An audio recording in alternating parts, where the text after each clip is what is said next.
Welcome to VangoNotes for Prehospital Emergency Care by Joseph J. Mistovich. Chapter 1, Introduction to Emergency Medical Care. Section 1, Big Ideas. Luckily, most of us don't remember the days before modern emergency medical services systems, back when funeral homes transported sick and injured people to the hospital and patients didn't begin to receive life-saving medical attention until after arriving at the hospital. Today, our modern EMS system begins providing high-quality emergency care at the scene of the accident or injury and en route to the hospital. Countless lives have been saved or improved as a result of the EMS system.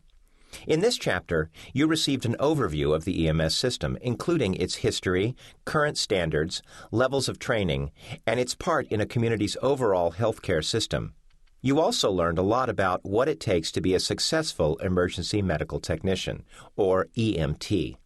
In this audio review, we'll go over the 6 important moments in EMS system history and discuss the 4 nationally recognized levels of EMS practitioners. So let's start our review with the history of the EMS system.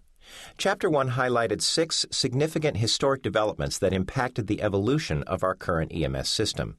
I'll list them here and then go back and give you a little detail on each. The 6 important developments in the history of the EMS system are: Number 1, the Highway Safety Act of 1966.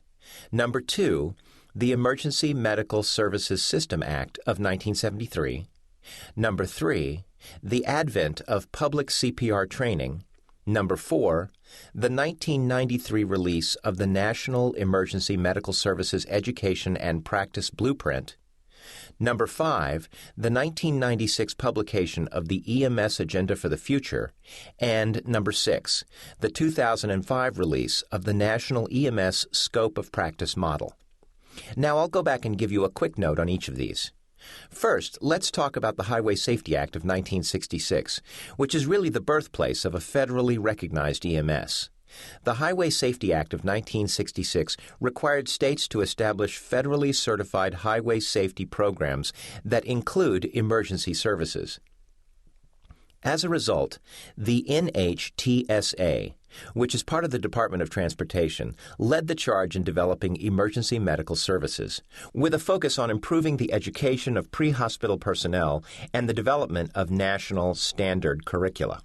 Today's EMS programs have grown and developed as a direct result of the NHTSA's initiative under the Highway Safety Act of 1966.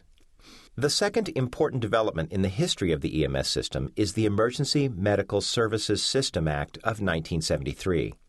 This act is important to remember because it dedicated millions of dollars of funding to EMS system planning and implementation, personnel availability, and training.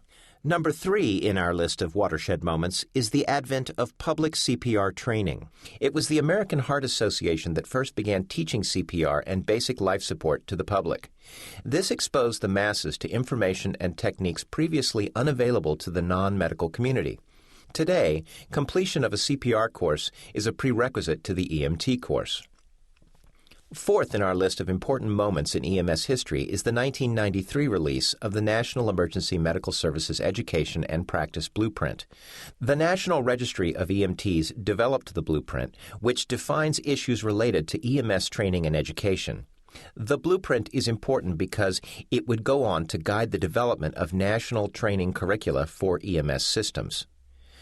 The 5th significant thing to remember about EMS history is the 1996 publication of the EMS Agenda for the Future.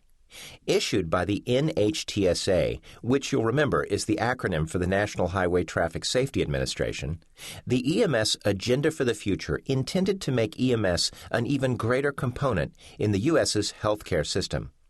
In 2000, a follow-up document was released entitled The EMS Education Agenda, A Systems Approach, which addressed consistency in the education, training, and certification and licensure of entry-level EMS personnel nationally.